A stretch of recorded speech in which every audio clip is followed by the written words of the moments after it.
Welcome everyone to the fifth session of our study of the Gospel of Mark. In these first four sessions, we have kind of traveled through some basic parameters and outlines that Mark has given us to orient us to the way he's trying to communicate his story. Okay, and it's so important to always keep that in mind, because as modern readers or consumers of story, we so often want to look at these types of stories as if they are more historic or factual, and Mark is using them as types. Mark is using it as a narrative to convey a message and a truth that he's trying to communicate. So it's helpful for us to constantly step back and not get too worried if the way he basically talks about certain characters, i.e. the disciples, that might throw us because it can come across as negative. But in the context of his story and his narrative, it's a very important construct to give us orientation and to instruct us into where he wants to go with us. Okay, so the disciples are not presented to us as if this is how they really were in real life. And by the same token, the Pharisees and all the other characters in the story are not really intended to be true to life characters so much. Now, having said that, as we've already noted, some of the human foibles and idiosyncrasies of the characters that we get to see are very relatable. And so there are ways that we can connect to them, but we always have to remember Mark is using them as a means, as a vehicle for us to understand a truth. Last week, we were given what ultimately is the foundational metaphor, the foundational parable for the entire gospel. And now from here on out, from Mark 4, verse 35 and on, we are going to get more examples that follow, that help us understand, what that parable was talking about. We're going to see, different episodes that help hone our ability to discern what a certain response is, okay, to Jesus, and how they may represent a different type of soil, okay? So today we have four stories that immediately follow up the parable of the sower. And one is a nature miracle, and then the other three are healing miracles. Now, the first three are connected by a real classic kind of Markan technique, where he basically has Jesus and the disciples going back and forth across the water, across the sea. That's his technique to alert the crowd or the audience, us hearing it or reading it, that there's a shift here. A shift, but there's a connection, because if you'll notice right at the beginning, he says something like, it was evening on that same day.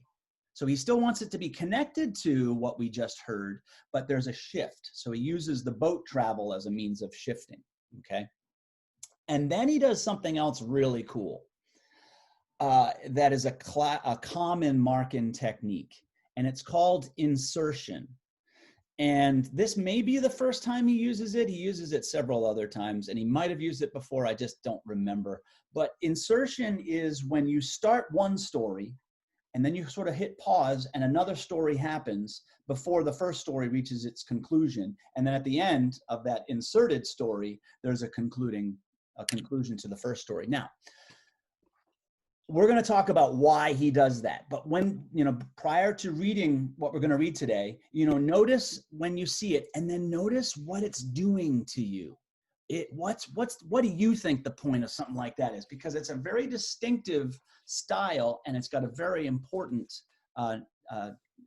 impact on us as we read that. So just we'll pay attention to that. But because of that insertion, it's a very well crafted connection then to the four stories we're about to read today. And another thing to note is that these stories contain much more detail than any of the other stories we've seen about these individuals, especially pertaining to the healing. And so that really is kind of, partly it might be a device to sort of shift from the seriousness and the the regimented approach that Mark has had. It kind of gives us a little more detail, kind of linger a little bit more. And you'll notice too that there's a little humor that Mark adds in, and we'll see if we can find where that humor is. And it might be a device to help kind of balance out some of the seriousness of what we have been hearing so far. But basically, what Mark is giving us today is a means of contrasting, helping us understand the difference between types of soil. And the two types of soil he's comparing here are the rocky ground type soil and the good soil. Now, why would he need to compare those? Because those two soils at the first seem very similar, because they're both characterized by an immediate, positive, faithful response, you know, a good start. But only in time is the rocky soil revealed to be that type of soil. So Mark is trying to help us discern what the difference might be between those two soils. That's some of what we'll get to see today as well. So that's sort of my, my initial comments. Any other comments or questions that you have based on today's reading or prior readings that we've had? Start with Birdie. I was confused with the healing for the man named Legion. Jesus tells him to go ahead and go and tell all his friends about the healing. Excellent. But, yeah, excellent noticing, Birdie. Excellent noticing. And I hope others notice that too. We've been talking about this tendency of Jesus to speak about this, to convey this messianic secret, it's called. He tells people not to go and tell, certain people. But then in this case, it's different. It's the opposite. And we're going to talk about that. But it's good that you noticed it, and it's understandable that it's confusing because it's so different. But it picks up on something we saw last week that I hope will give us a little more clarity as to why he does that. But that's really good to pull that one out. I saw Bonnie. I noticed this, the same thing. He told Legion, the one with Legion, with the unclean spirit, to go tell, to not come with him. But yet when he raised the young girl that was supposed dead or assumed dead, he said, don't tell anybody. And I was like, I don't get it. Why does he tell some to go and others don't say anything? Good. Again, good noticing. And we'll see if we can discern some of the differences there between each of those stories and why one and not the other would he say certain things to. But it's very important. It's not, there are no throwaway details in any of these. So we'll get to talk about those. Marilyn. I am not going to be able to tell you exactly where. I wish I'd marked it while I was reading, but there were times when the way Jesus talked to somebody just didn't seem very kind. And as I say, I can't say, oh, look at verse whatever. Well, I know what you mean. Or I think I might. Perhaps in the calming of the sea, when he kind of, was it when he sort of almost yells at the disciples? It can come across that could have been. I saw it at least a couple of times, I thought. Okay, yeah. That was definitely one of them. There's a sternness or a directness in the way Jesus speaks that I think Mark is not very flowery, and so it can easily come across that way. And so we'll look at it, and maybe when we read it, together, you'll see other examples, and we can kind of talk about them as they come up again. Anyone else? Questions or comments? Boyce, I think I saw your hand disappearing into the. Yes, got caught up in the lights. Yeah. I was kind of surprised how Mark portrayed the disciples in the story of the calming of the sea. My version says on verse 41 of chapter 4, they were in absolute awe, staggered. Who is this anyway, they asked. Wind and sea at his beck and call. And I'm just surprised. Well, here he's been bringing people back from the dead, healing the blind, doing all these things. And then here they are, shocked that he was able to calm the sea and the wind. You're right on it, boys. You are right on it. That's exactly how Mark wants you to react. And let me add this too. The actual Greek in that point is not the word awe. Well, it could be awe. But when we see the word awe, we sort of just gloss over it. It means, well, whoa. No, the actual translation of that phrase is they were fearing a great fear. It's very important. The word fear is terrified. Yeah, they were terrified, but fearing a great fear, not just in awe, you know, and again, the word awe conveys way more than what we often respond, you know, when we hear the word awe. But you're absolutely right in noticing that, and that is that your reaction is exactly what Mark hopes will happen to us as readers of this story, as ones who have witnessed what has happened to this point. And now, what?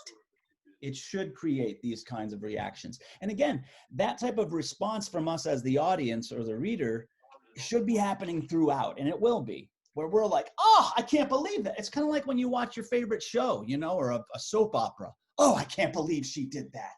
Oh my goodness, can you, you know, and you're like engaged. But this is it. This is why it's important, because a gospel, again, is designed to hook us and to make us an invested participant in the story, because by the end, there's something Mark wants from us, okay? So, excellent. Everything that you've all pointed out so far is really good. You're becoming very sensitive, effective readers and digesters of story, and that's, you know, that's great. It's great. It's something that a lot of moderns just, we don't do. With the Bible and with a lot of story. You want to extend the cabinet over the fridge, correct? Yes. Okay. Thanks, Bob. Oh, got that. I was like listening because I thought it was a question. Is there any other question or comment before we get into reading? Good stuff so far, people. Okay, I'm going to switch the screen. Actually, can I see hands for the people who would like to read? Because then I can just call you out. Okay, so Marilyn's one. Bonnie's another, Horty, and Jay. Let's start with that. Marilyn, Bonnie, Horty, and Jay. Okay, let's go over to the share screen here. Which one is it? Here we go. All right. Marilyn, would you start with the paragraph where it says Jesus stills a storm?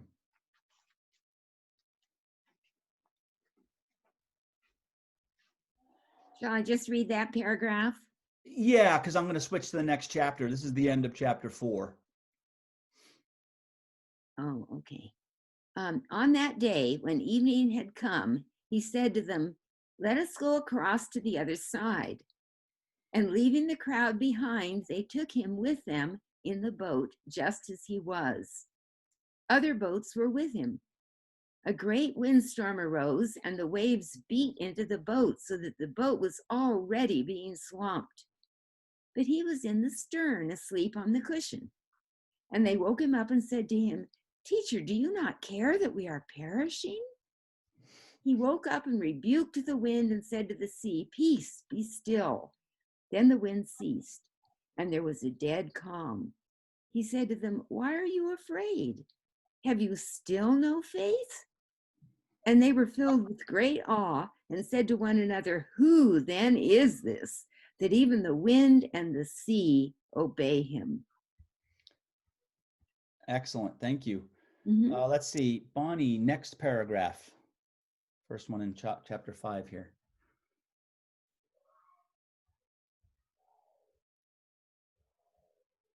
They came to the other side of the sea, to the country of Gerasenes.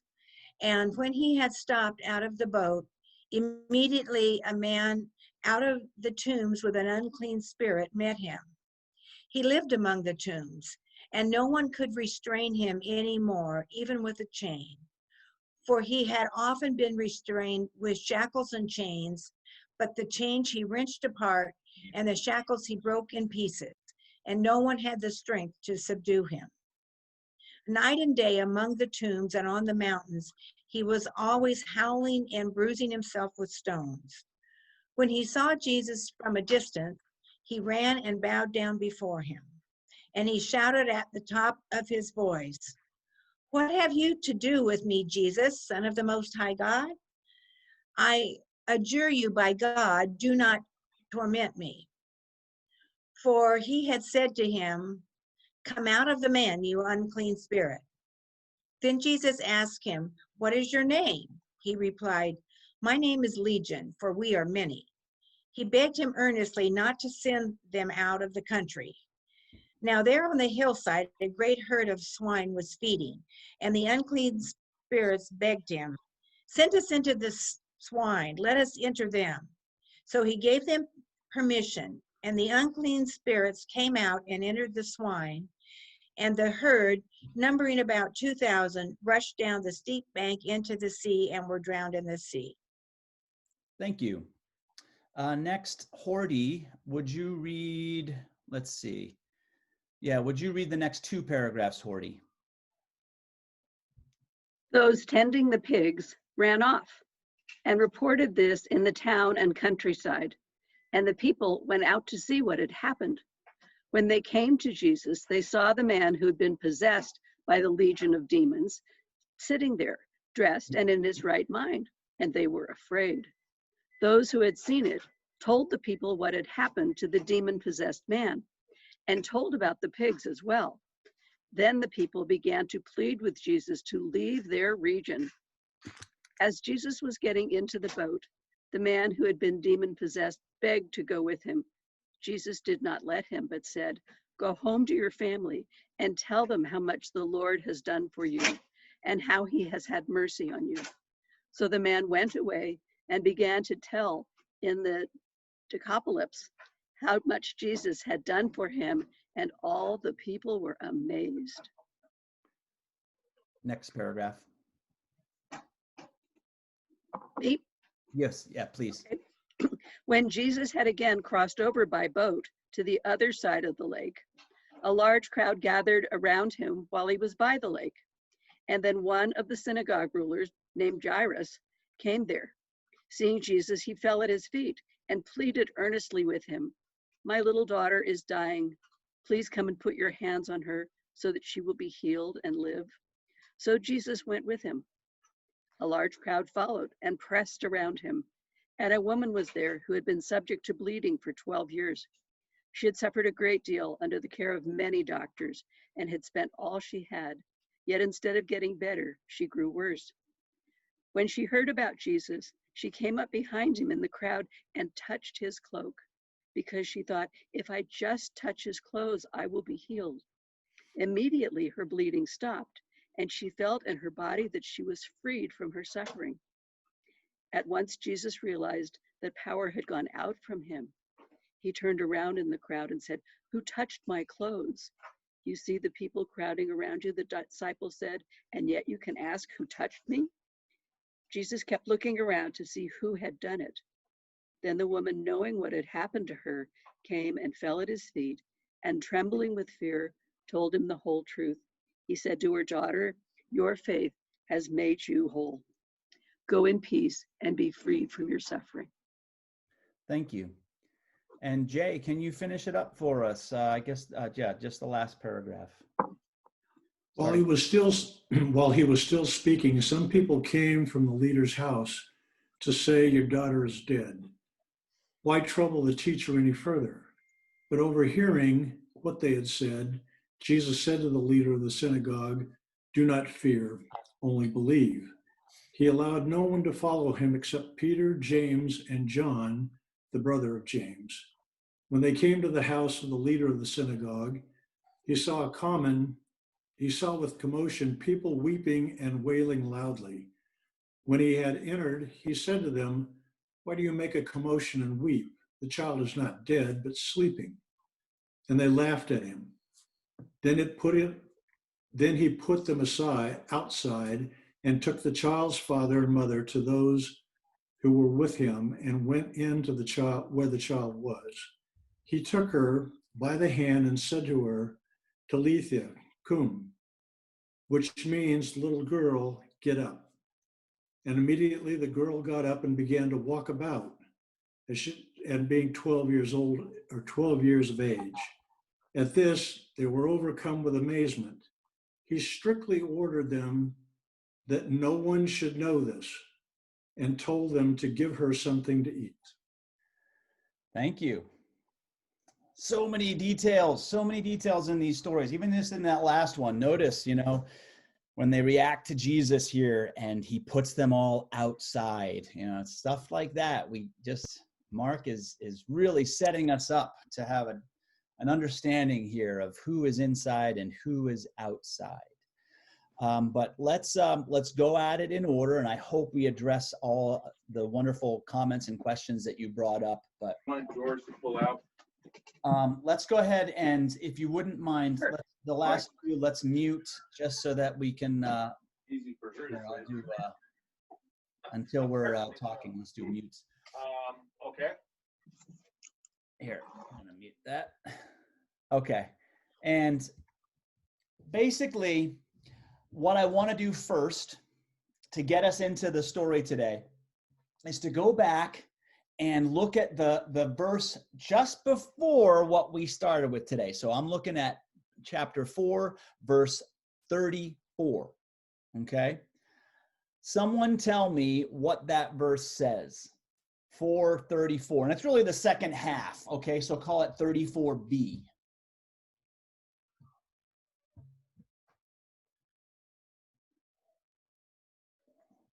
Go ahead, Barbara Tillman. It says,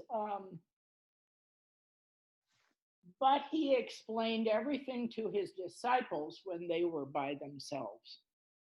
Yes, so this brings up what Boyce was talking about. And Boyce, it's really getting dark in your neighborhood there. I can barely see you, but you're still there. Okay, so you see that just before the calming of the sea story. Okay, so when you see what Barbara just read, what sort of expectation or advantage does this set up about the disciples?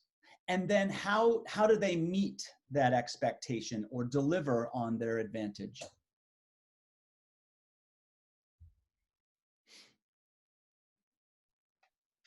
Not very well.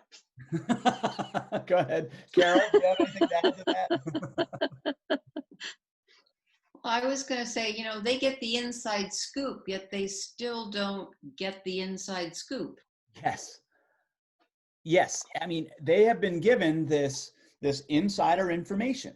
Okay, we don't really, well, we do know what it is as the audience because we have the universal view, but they've been given this instruction. They know. They're not given the confusing parable stories. No, they know. Okay, so it sets up this expectation that they should be responding in ways that are with an advantage. And so what it also sets up is that based on how they actually respond, we will judge them as an audience based on this expectation. You see what Mark has done. So it's setting us up as the audience to know how to perceive the disciples. So then, as you look at the calming of the sea story, are there any details that you can find, and maybe that you never even noticed before? Because this always happens. But are there any details you can find in that story that make the disciples' reaction all the more surprising? Did you see anything in there or hear anything in there? Go ahead, Barbara. This I don't think has anything to do with anything, but it made me curious. Famous first word. It says, and leaving the crowd behind him, they took him just as he was in the boat. And I wondered what that meant. I did too. Thank you. Let me look back what you're talking about here. Let's see. So that's the beginning of chapter 4 here, or the reading today. On that day when evening came, he said, let's go across, and leaving the crowd, but they took with him just as he was. Okay. Yeah. I'm not really sure what that actually means, that whole just as he was. But there's, what about the thing that they say right after that? Had you ever noticed that before? There are other boats with them. Other boats. It's like the way we've internalized this story. Maybe this is just me. I've always thought of it as like this, like the SS Minnow from Gilligan's Island, that it's just this lonely little boat out there, just like caught in this storm, and they're, oh no, what are they going to do? No, they're surrounded by all sorts of other boats.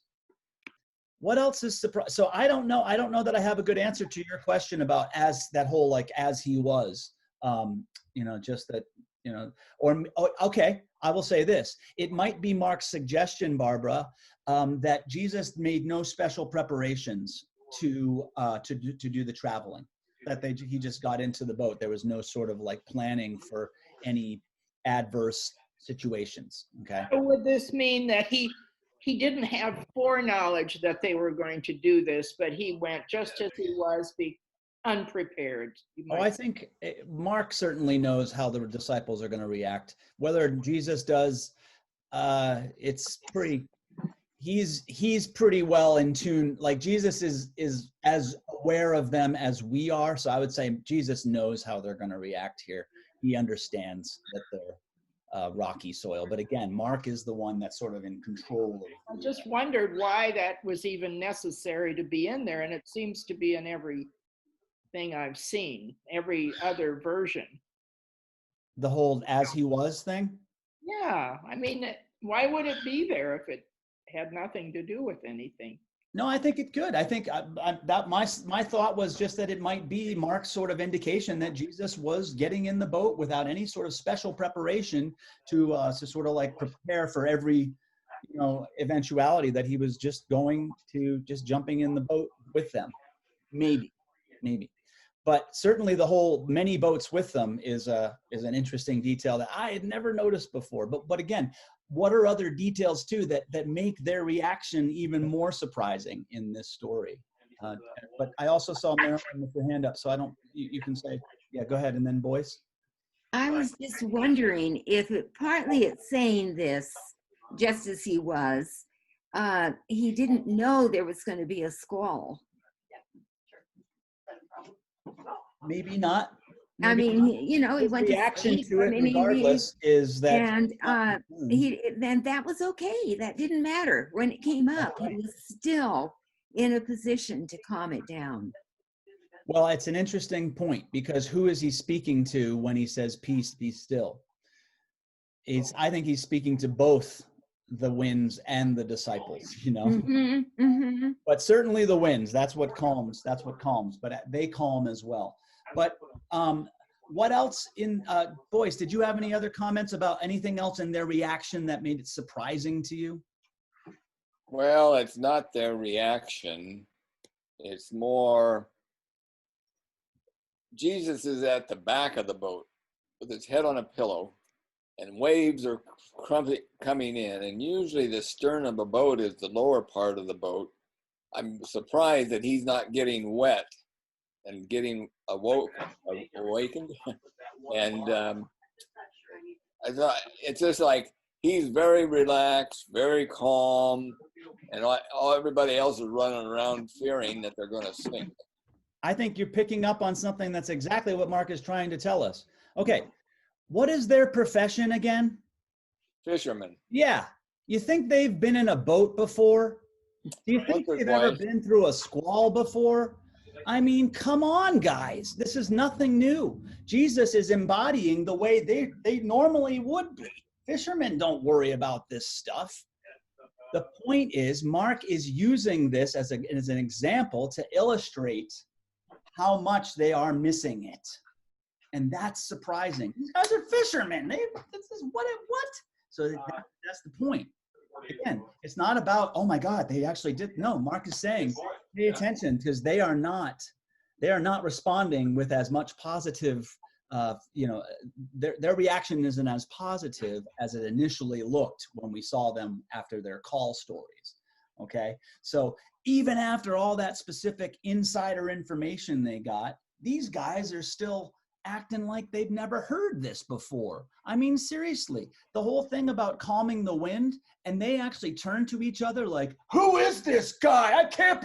And it's like, that is intended to make us react and be like, yeah, who are these guys? Wait a second. They should know this. Okay. Mark is crafting a narrative to shape our response. So what we see, we should react like that. It should be surprising. So what kind of ground are the disciples embodying? Very rocky ground. They are the ones that have all this insider knowledge, and it looks like they're growing fine, but underneath the surface is this like impenetrable blockheadedness that makes it difficult, if not impossible.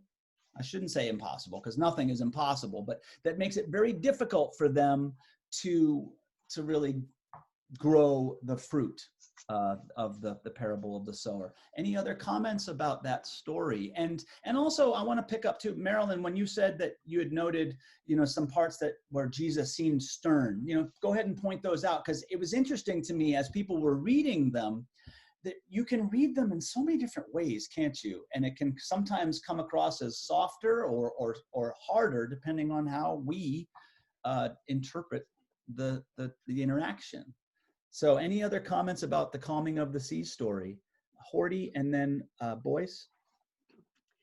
Am I muted? No. Okay. My mom frequently said to me, "Oh, ye of little faith." And like all the time when things weren't, and I never felt it was a rebuke. I felt it was a reminder that indeed we had faith. And she was in sort of a jesting way, bringing that up as a reminder. And so this story always makes me smile, to be reminded when we seem to be lacking in our faith. Mm-hmm. And I think that's the point in part of the mustard seed parable, in that even that small bit of faith is enough. It's not that it's, you need to have this huge, keg of faith, I don't know, a jug. It just, the littlest amount is enough. But there are certain things that can interfere with or even thwart faith. And I think we're seeing, that's what Mark's trying to present to us now. Boyce, did you have anything to add? Well, I was just wondering, with the reaction of the disciples, we have learned that sin is being separated from God. And it seems like during this storm, the disciples are not trusting God and have all this fear. Is Mark trying to show that the disciples are sinning here? I don't think so. No. The fear is not an example of sin, but again, it's an example of a type of soil. And to this point, we haven't really seen what the rocky ground actually looks like. All we've seen is that there are certain people that respond very positively to what Jesus is talking about, to the word. And so these stories help to kind of pull it out a little bit and give us examples of what good soil looks like and what rocky soil looks like. And the disciples are the type, or they illustrate what rocky soil is. So Jesus might sound stern with them, but in my opinion, Mark is not judging each one of these types of soils, because I think Mark recognizes that there is the possibility to move from one to the next. Yeah, you can't make good soil out of rocky soil, but you can choose to be good soil. Do you understand? That's what Mark's partly trying to say. And so by using the disciples to illustrate rocky soil, he's simply trying to help us as the hearer understand what the difference is between the different soils, so that we can better get a sense of, all right, what kind of soil would I be, or how would I react to Jesus? How will I react to what Jesus is offering, to what Mark is saying? Any other questions or comments about Ken? My favorite parts of the passage is about Jesus' head being on a pillow, because that's not in the other gospel accounts. And I always thought it'd be cool to be the one to to put a pillow under Jesus. Uh-huh. And then in the message, I like the phrase, "The wind ran out of breath." Oh, nice. That's beautiful. I Yeah. read that. Yeah. It's good stuff. I actually love that image of Jesus with his head on a pillow too. And I can almost see him almost like, in a boat, a bed is often a hammock. So I think of, because it just rolls with the sea better. And I think of like him with the little, grass or like the little wheat coming out of his mouth and maybe a glass of sweet tea or something. That's just the images that comes up. That he is just the picture of like just chilling out, not worried about it. And that is designed to be this counter picture to the way the disciples are. These ones that A, have gotten all this information, B, that are fishermen by trade, for goodness sakes, C, that are surrounded by all these other boats. So don't worry about it. You got lots of other people around. You're not by yourself. So it's all these little details that help us to see, to assess how, okay, whoa, what the disciples are acting like this. Now I get it. That's, they have all this. Looks like they got that nice soil, but underneath it is something blocking them. Okay. And what is it? What is it that's blocking them? Horty? I wondered if there was any significance to Jesus being in the stern of the boat. I think it, as Boyce was saying, in that position, you are not really, that's just In charge. You can't see what's happening. You're just sort of there and you're going where the boat takes you. You're not controlling the boat from the stern. So to me, it's an illustration of him being far removed from concern about where the boat's going and how it's getting. Thank you. Yeah. But what is it then? What is the character or quality that is blocking the faith of the disciples? This is the key that Mark is trying to help us see.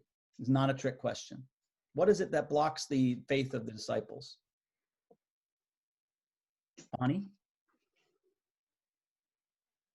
This is probably not the answer you're looking for, but what I had never noticed was that the boat was already filling up with water. And I guess I thought, well, couldn't he have done this a little sooner rather than waiting till, we're going down here. It's filling up with water. I just had never noticed that before. Yeah, but where would the water go if it was filling up? Where Jesus is. Yeah. So he's not even concerned about that. To me, it's another illustration of their concerns being so overblown, because they're not, I think it was Boyce that said, or one of you said that, no, Carol, your way of saying it, that they were, how did you say it? That they got it, but they didn't get it, or whatever, that they got this instruction, but they really didn't get it. That's another way. It's almost just like comical, the way that how the disciples are reacting, but it gets the point across. So yeah, Jesus is in the stern. That's where the water would go first. Of course, if it's getting swamped, all that water's going down there. So he would know it before them, really. I mean, they would see it coming over. But again, all those details shape us in our assessment of the disciples. And so what is it that blocks them from their faith? I think Okay. it's Yeah, I heard it, but go ahead and say it, Jay.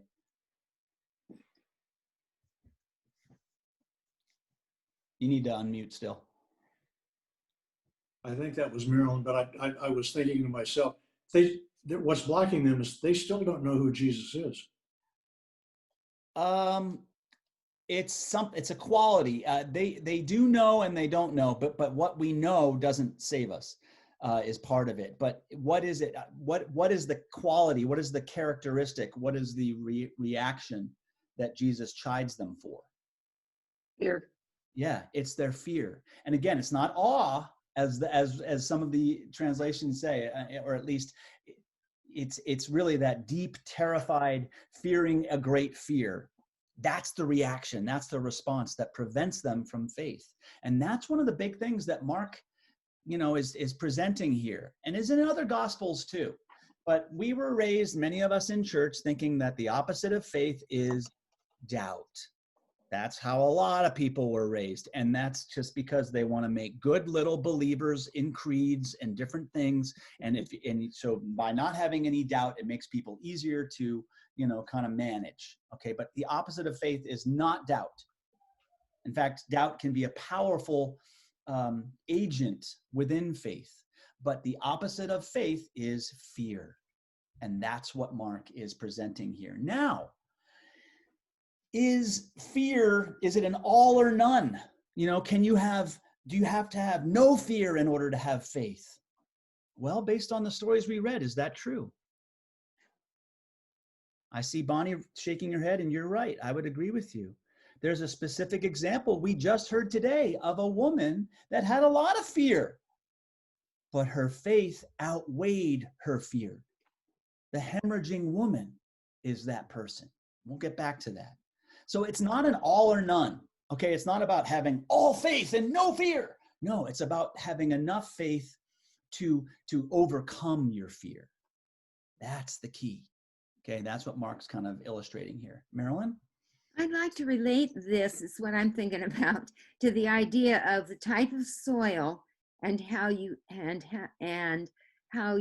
can sort of choose how you're going to react to things based on the soil that you have. So Jesus wasn't afraid. Mm-mm. He was securely on really good soil. And the fishermen disciples were afraid.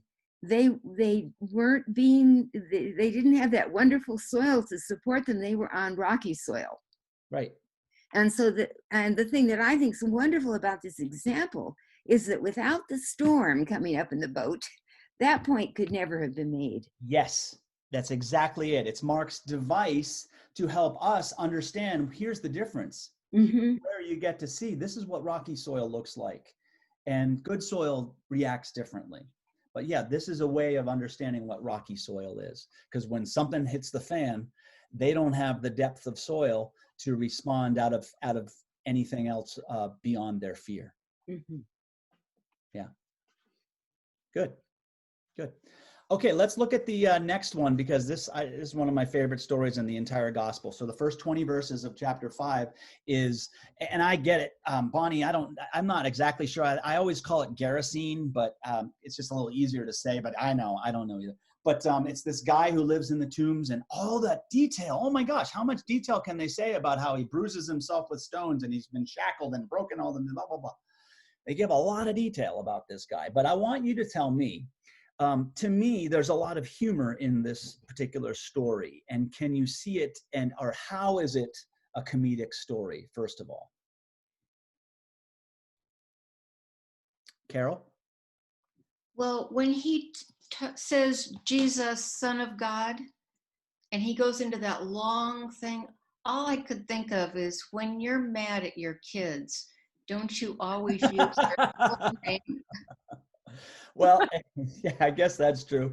At that point, and you know, it's easy because he starts off by talking to the man, but the ones who respond are actually the demons. And we've seen in Mark that the demons are some who see and name very clearly who Jesus is, and that's a very powerful point. And so when the demons speak, they see Jesus for who he is, and that's partly why they use those titles there. But yeah, there's a lot of, I mean, I can relate to that when you use such choice expressions when you're trying to chide or speak to someone. But Dan, I also saw your hand up, I think. Dan Clark, did you want to add something, or were you? Okay. Am I unmuted now? You're good. Yep. Is Gerasene a Jewish community? Ah, that's a good question. I believe it is a Gentile. Yeah, because they got pigs.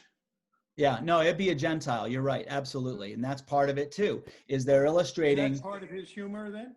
That, well, there's a lot of pieces of humor. Pigs, yeah. I mean, pigs by themselves maybe aren't humorous, but what happens to them and what the name of the demons are. Okay. So, for example, what is the name of the demons? It's Legion. Mm-hmm. What's a legion? Mm-hmm. Just be quiet because we can't unmute. A huge number of soldiers. It's the largest unit of soldiers in the Roman army. Okay. So many have speculated that this is Mark's very sort of subtle, underhanded way of kind of deriding the Roman army, the occupiers of Israel at that time. Because to call it legion and have a couple thousand, a legion typically is 2,000 to 6,000 soldiers. Okay, so it just might be, and to throw them in a bunch of pigs and have them jump off a cliff, might just be Mark's way of utilizing something kind of fantastic or funny, because many people would have said, yeah, I'd love to see that actually happen to the Roman legion, go get out of here, take a long walk off a short pier kind of thing. So there's something of that in this story. And I think what it also does is it provides a nice kind of counter, a different angle, using humor to balance some of what we've seen. And again, it just makes it that much more memorable too. I think using humor makes things more memorable.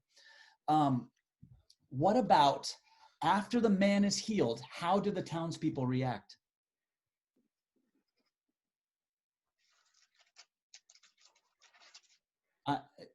You got to unmute, Bonnie, if you're going to say. I think I see you talking. Were they amazed? Didn't it say they were amazed that they saw him? Not amazed. Well, maybe they were amazed, but there's definitely another word that's used. Yeah, afraid. Afraid. What'd they ask him to do? What'd they ask Jesus to do? Leave the town. Yeah, please get out of here. We don't want any more of this. Okay, that's a very important response. The townspeople are afraid. Okay, they're not amazed. They see this guy in his right mind. He's all in regular clothes, and they're afraid. They can't accept it. They can't receive it. Their soil is then characterized by fear. Okay, so how does the guy himself react? He goes preaching in 10 towns. Well, first that's how he has to go with Jesus. He has to go with Jesus. Yes, he asked to Can I become go with a follower, and Jesus says no. And then Jesus very specifically says something that one of you noted that's very important. I think this is what Bertie noted, that no, in fact, you can't follow us, and instead, I want you to go home and tell everyone what I've done for you. What? Why? Why does Jesus say that to him? Well, there's an interesting parable we just got to see after the parable of the sower, and that's the parable of the seed that, it's the good earth, the earth that produces of itself. Remember that parable that we just read last week? So the idea is that the seed's scattered, and then the one who sows it just kind of goes off, and at night everything grows, and the earth produces abundantly by itself, and it's not something that's controlled or manipulated by the sower in that case. This is a way of illustrating that when it's good soil, it doesn't need any further instruction. It doesn't need any further, sort of fiddling with. It can just go and grow abundantly. This man, because he is good soil, is sent on his way to go share the word. The situations where Jesus says, don't tell anybody, it's where that's not established. It's where we're not sure if their soil is good soil. And so he will say, hold off, don't tell anyone, because we need to see what sort of soil is being revealed here. If you go back, you will see that it's just not yet. Or it might be that it's not being spoken to the person who received the healing, but those around them that are said not to tell anything, okay, which is what we'll see later. So there's a difference here. This man is sort of just told to go off and share the word, and it sort of picks up on that parable that we just saw, because that soil, it just sort of produces of itself. It doesn't need any extra instruction, it doesn't need to follow like the disciples or anyone else. Questions or comments about that? Does that make sense? I know this is a lot of, Jane, I see your hand. I just wonder, he goes to all these towns. People know him as a crazy man. The fact that they were trying to lock him up and he hung around tombs and he had demons. How would he be received? He was fertile soil. Jesus recognized that in him, but how would everybody else? And we're see not him. given any of that information. No, it's Mark just says he interesting goes how out. it makes you think, how am I responding to people that I'm judging whether they are truly speaking love and truth or not? And do we just judge people? And I don't know. Well, okay, there's a lot of layers that on which we do judge people, and that reflection is very important. But I want to ask this question: as an audience, as a reader of this story right now, how do you judge that man? Is he healed? Yes, absolutely. As the hearer, as the audience of this story, we're like, yeah, this guy's legit. He is healed. See, so our judgment of him in this context, in this moment, is very positive. We see him as healed. That's what Mark wants us to see. That's what Jesus wants us to understand. And that's what the man illustrates. That when you are healed, when you approach Jesus with that kind of faith, when you are good soil, you go out and produce abundantly, and it doesn't need any extra tending. The disciples, well, they need some more tending, don't they? Or those following Jesus, because that's just the nature of their soil. That's part of what Mark's trying to help us see. Again, all of these stories help us to see a little bit better. Oh, that's what rocky soil looks like. Oh, okay, that's what good soil looks like. It's important because he's helping us to understand the different types, the different types of soil. Okay. Do you think it's significant that the last two healing stories, the one of Jairus's daughter and the woman, involve the number 12? And if so, why? Why do you think that it's all about 12 when it's talking about the woman with the 12-year-old daughter and the woman with the 12-year hemorrhage? What do you think's going on? Okay, let's just answer the first part of the question. The answer is yes, of course 12 is significant. Of course it is. But why? What is Mark doing with those use of numbers there? Horty? Well, it's the number of disciples. Mm-hmm. Exactly. So what might he be contrasting? Completion? I don't know about completion. I'm not either. I just threw it out there. Yeah, that's okay. Wow. Barbara? No, it's good though. It is the disciples. Well, I don't know for sure, but I'm thinking that it has also to do with, first of all, there are two women who are being healed. And women, and especially a woman who's hemorrhaging, is not. Oh, yeah. Hello. Near. Yep. And just the fact that they're women who are never named and who don't have any agency at all. Beautiful. You nailed it, Barbara. Who's on the inner circle? Man. No. That's who we expect to be. In these stories, the inner circle people are the ones being healed, the ones who are the good soil. These two women represent those good soil types of people. It blows our mind because they're not the typical insiders, but they're the ones who are on the inside. They're the ones experiencing healing. They're the ones demonstrating faith. Their 12-ness is contrasted to the 12-ness, or to the faith of these two 12s is contrasted to the faith or lack thereof of the 12 disciples. Okay. And as Barbara said so truthfully, I think this is exactly what Mark's trying to say. These women have no name. They have no agency. They're just sort of there. This one's been hemorrhaging. Okay. So that's just like, it's a complete flipping of the script. Once again, who are the insiders? Who are the outsiders? Not who you think. And then, so when Mark does that insertion, that brilliant technique where he starts the Jairus story and then inserts the woman hemorrhaging, why do you think he does that? What does that do? Did you notice anything that you felt yourself when it was happening? Why do you think he did that? Horty? Well, it builds up tension for the incomplete story. Yes. It makes you really want to know and keep reading, like, okay, so this other thing happened, but what happened to these folks? Yes. I want to know what's going on Well, here. what did you feel? What did anyone feel when you saw that happening? Because I think you're exactly right. That's what these stories do. The insertion builds tension.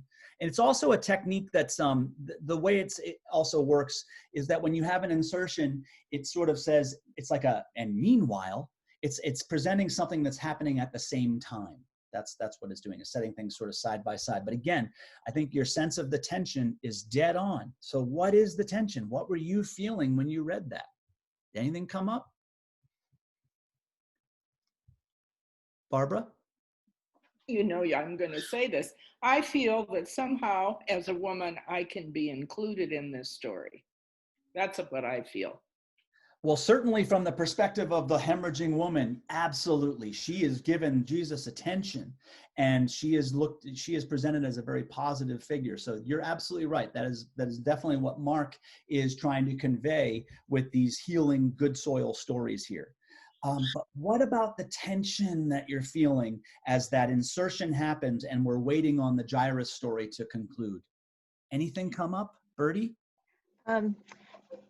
I feel as though Jesus wasn't really in a hurry to get to the girl, that he knew what he was going to do, and it would come in its good time. Okay. I like where you're going with that. Anyone, Marilyn, did you have anything to add to that, Marilyn? Well, I think what I felt, although I didn't express it at the time, but now that you're asking, this is my memory of what I felt, that, you know, it was just a girl versus this woman. And so we read the story about the woman, and I kept thinking, wait a minute, aren't we going to get back to the girl? Aren't we going to get back to the girl? Yes. Well, and I think, okay, this is it. This is what Mark is trying to say. It's that Jesus is on his way to deal with this daughter of the leader, the Jewish leader of the synagogue, Jairus. He's a big deal. So when he diverts his attention and gets distracted by this bleeding no-named woman, that is intended to be something that's like, but wait. And then what are we given by Mark? Because Jesus does that, or just after he finishes up healing that woman, what do the people rush in to say? Oh, you're too late. She died. That tension that builds up in us might say like, oh my God, Jesus, because you wasted that time, you blew it. How could you? I think Mark's trying to give that to us to create that tension so that it can be resolved in a way that makes us be like, oh, whoa, okay, now I see. You see how Mark's doing? It's so brilliant.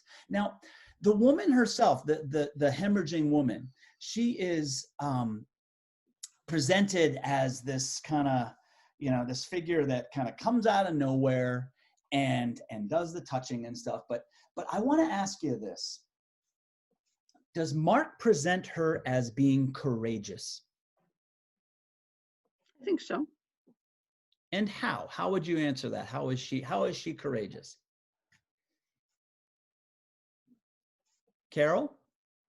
She was willing to push forward in the crowd to touch even the hem of his garment.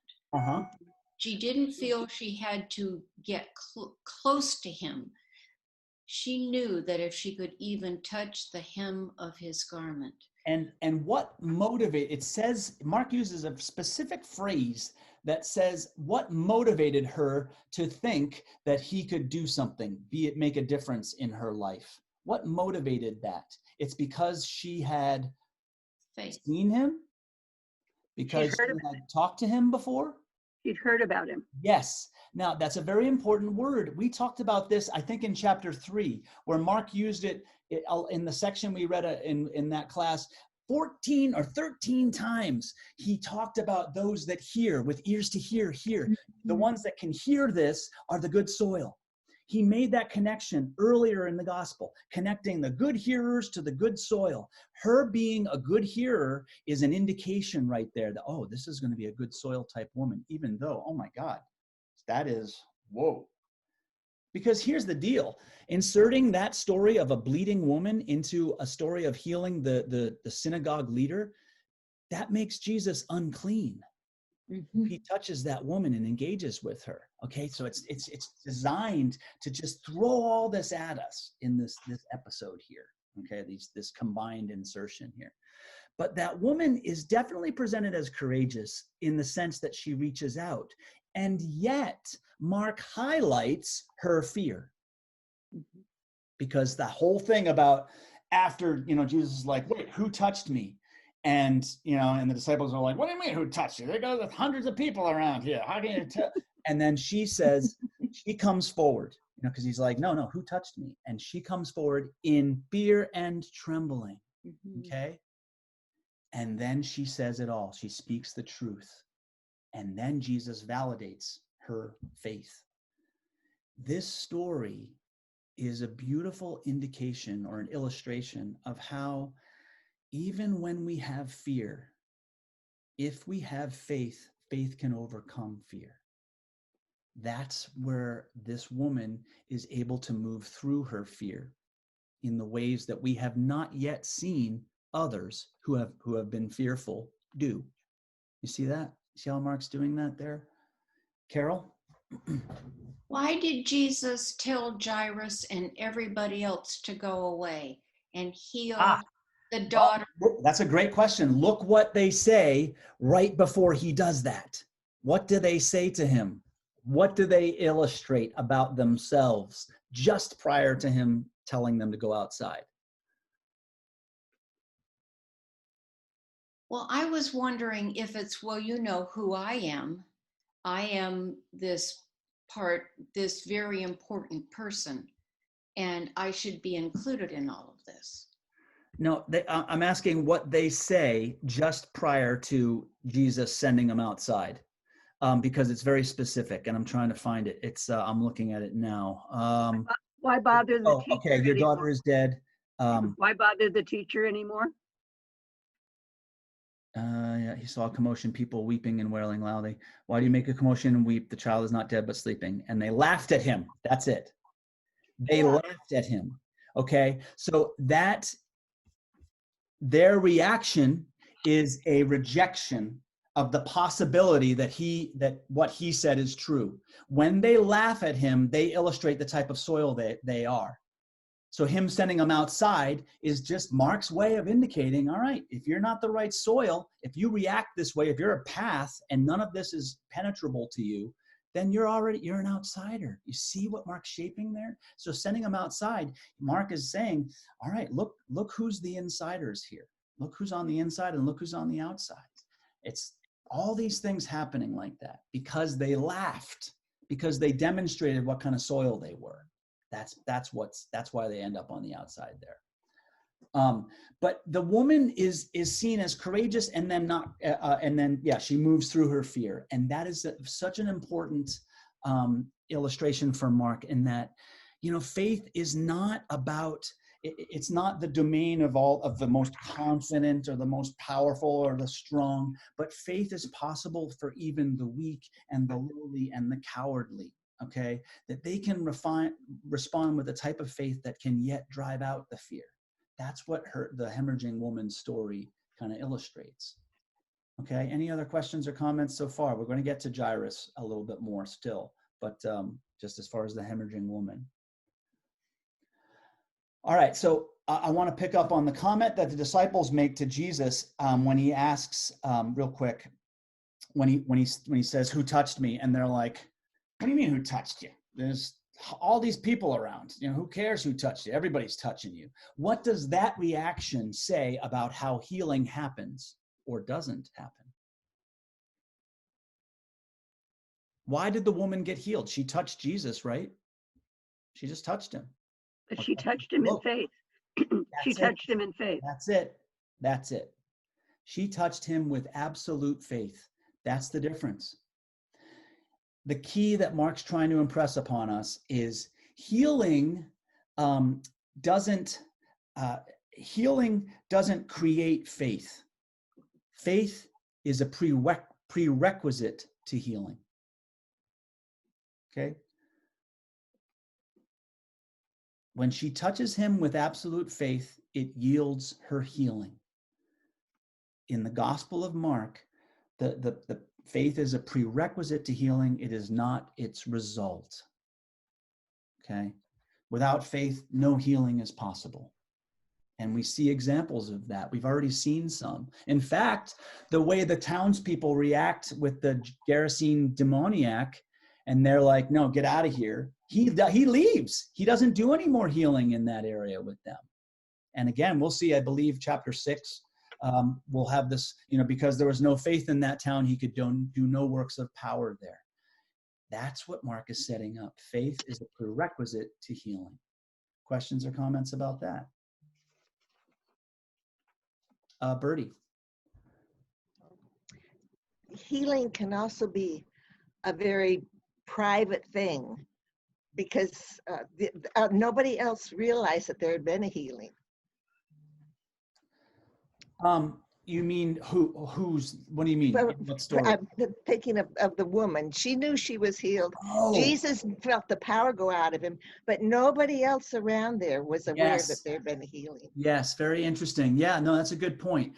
That in that case, it was something that just sort of happened between the two of them. Whereas when he heals the daughter in the next episode, that's a very much more public scene. Yeah. And that's where he then has to say to the people, I think, around her, look, now don't go telling everybody this. And I feel like why he's saying that is it's like, because you don't really know, what you're talking about necessarily. And it might be, again, that we haven't seen what kind of soil all those people that witness this have. So maybe he's pulling back there. But it's this dance that he does. But certainly that first one he told, the demoniac guy, to go out and tell people, that was an illustration that guy was good soil. Okay, he was healed. For Horty, You were talking about how telling people not to tell is his lack of assurance of their ability to fully and correctly describe what's gone on. They don't have the faith to communicate the depth of the story. It's just like she got better rather than the whole rest of the story. maybe it could be that. I think from our perspective, we don't know as an audience, and until we know, then it's like Mark's trying to make sure that it's really, from our perspective, we haven't really seen whether or not they know. So again, it's the layers of narrative here that we're talking about. But we haven't seen yet, and so when it remains to be seen what kind of soil they are, Jesus tends to be hesitant to have them go out and run around telling about it. But let's look as a whole. Who are the examples of good soil in the stories we've seen today? How would you describe them? Who are they? So the first one would be the demoniac. Yeah, go ahead, Dan. The demoniac had faith and no fear, and the hemorrhaging woman had faith with fear. Yes. And that could be why one, he said, go out and talk, and the other, he said, don't tell anybody. Yes, right. He didn't say that to the woman per se, but yeah, no, you're exactly right. And that illustrates just that faith can overcome fear, but also fear can block faith. And we've seen that. That's what happened to the disciples. Their fear blocked their faith. But okay, so that first one, that demoniac guy, was an outcast Gentile man. Who are the other examples of good soil that we see from today, from the stories we read today? An outcast Gentile man. Who else? Go ahead, Carol. A dead girl. A young girl. Okay. Yep. But also the woman that was bleeding was very poor. She Yep. had no money. So a poor, unclean woman, a young girl, a Gentile outcast man, and one other. Jairus himself, who is presented as a very positive, faithful person. And so he is a wealthy Jewish leader. Okay, so we've got an outcast Gentile, a wealthy Jew, a sick young girl, and a hemorrhaging unclean woman. So who are the types that can be good soil? Whether Jew or Greek, male or female, wealthy or poor. Do you see? It's symbolic. It's all symbolic. It's Jew, it's Greek, it's wealthy, it's poor, it's male, it's female. Faith is possible in any cross-section, not just the powerful or the confident or the rich. Okay, you see that? So it's very symbolic in how all these stories capture those kind of pieces and types of people and cross-sections of society that all are that anyone can be part of God's ground, of being good soil. Any closing comments or other comments about stuff maybe we didn't get to? Jane. Yeah. So the synagogue leader, is he the first Jewish leader in that elite group that has shown some faith in Jesus and not just wanting to question him and trip him up? Yes. Yeah. I'm pretty sure that is the case. Yeah, because that man that stands up in the synagogue is not indicated to be a leader within the Jewish elite. He's just there. But yes, I believe Jairus, and he's named, he's the leader. He's named as the leader of the synagogue. So yeah, he is that first one that's lifted up. And again, that's the whole point. It's not about just because you're a Pharisee means that you're going to be the worst soil. It's because it's how you respond to Jesus. Okay, that's the key. Jairus is obviously good soil.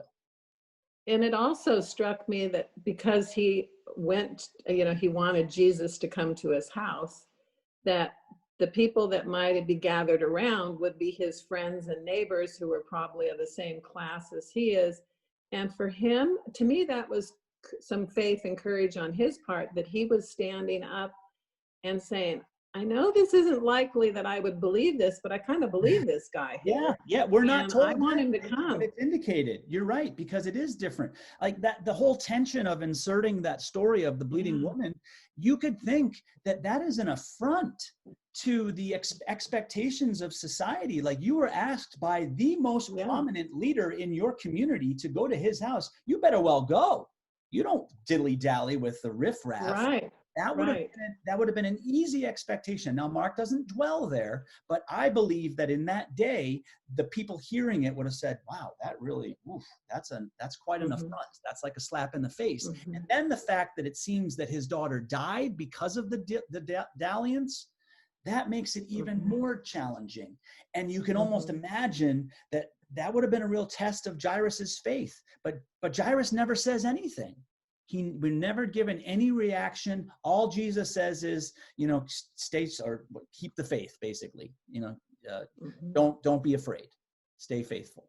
And then he goes, and that's all Jairus does there. But yeah, that whole episode, that setup, is designed to really push a lot of buttons inside. Make it as unclean as possible, as socially inappropriate as possible, as like, oh my gosh, that class of person, not even named, is part of this, is shown to be good soil. And Mark's saying, yeah, exactly. That's what I'm trying to tell you. So this is part of how he's helping us.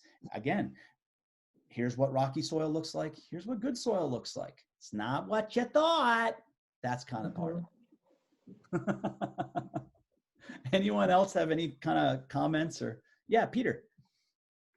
I've always been fascinated by verse 30, where it says, immediately aware that power had gone forth from him.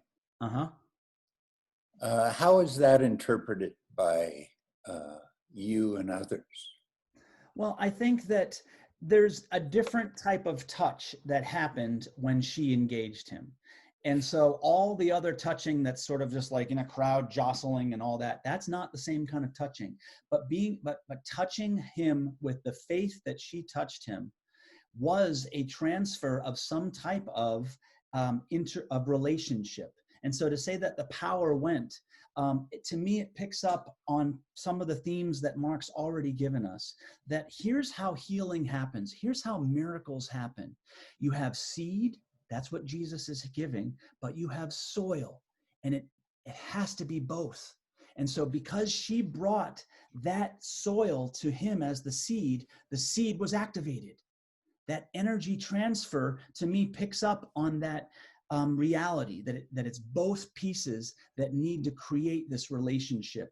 But then once that happens, the activation and the potential are released.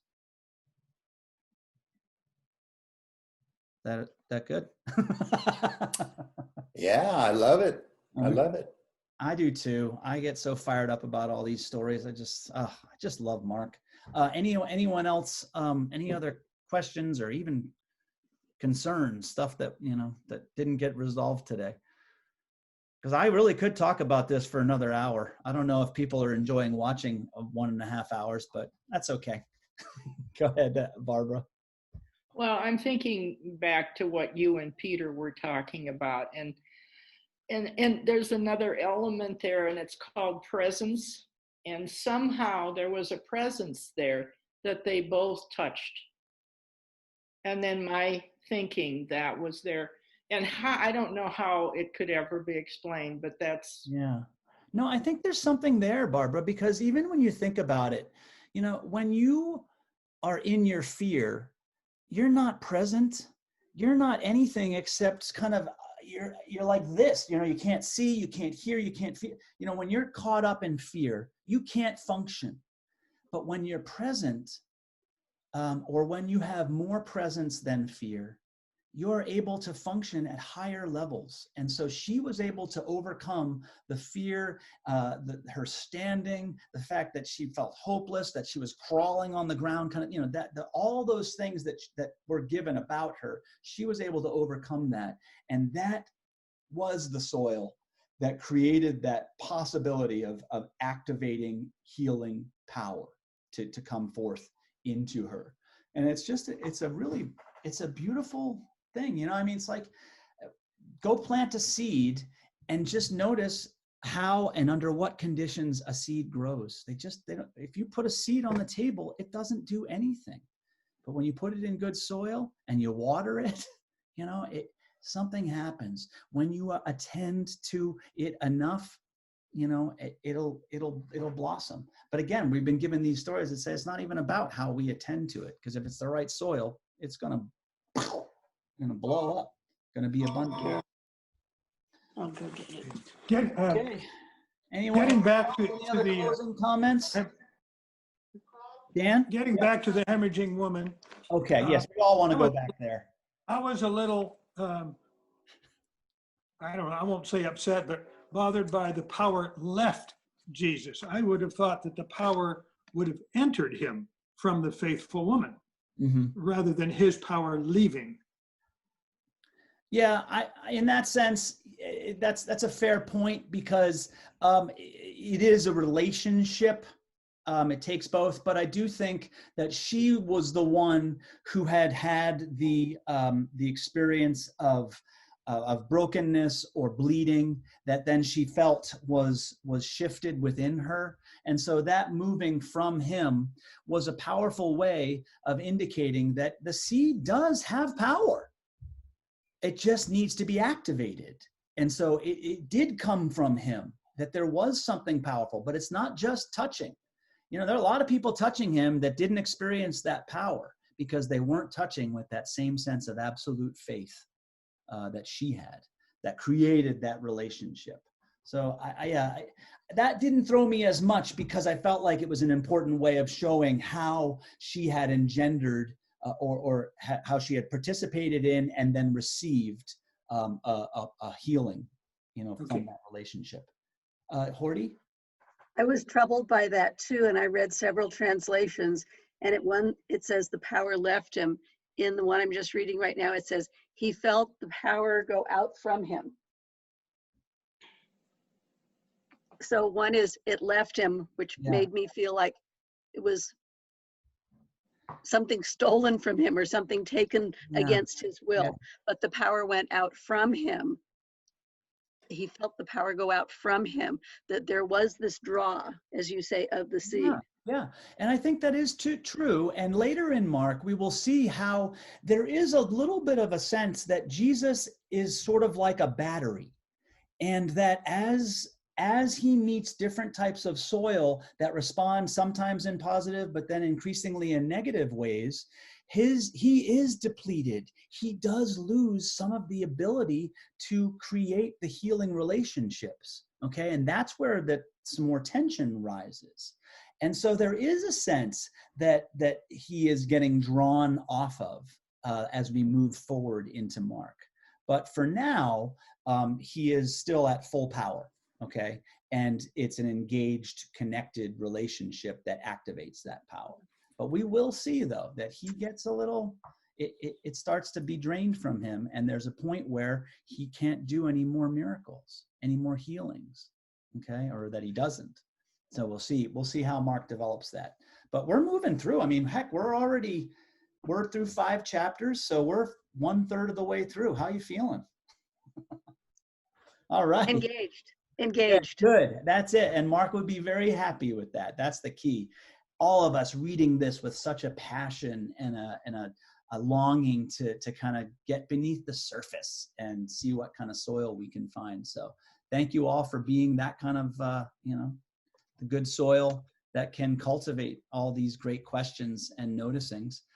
For next week, we'll just simply read Mark chapter 6 for next Tuesday. All right. Thank you all once again for joining me on this journey. See you next time.